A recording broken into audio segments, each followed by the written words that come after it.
வேதனையில் நீர்வாடி சோதனையில் போராடி சாதனையை பெற்றவரே நீர் மறுபிறவி வந்தீரையா. சாதியத்தை சங்கரிக்க சமத்துவத்தை மீட்டெடுக்க போர் முரசாய் அவதரித்த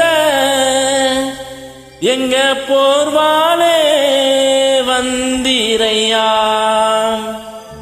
கீழ் ஜாதி என்னும் பழி சுமந்த பீமாராமாய் பிறந்தவரே அண்ணலே அழைக்கின்றோம். நீர் மீண்டும் இங்கு பிறந்தீரையா, நீர் பிறந்தீ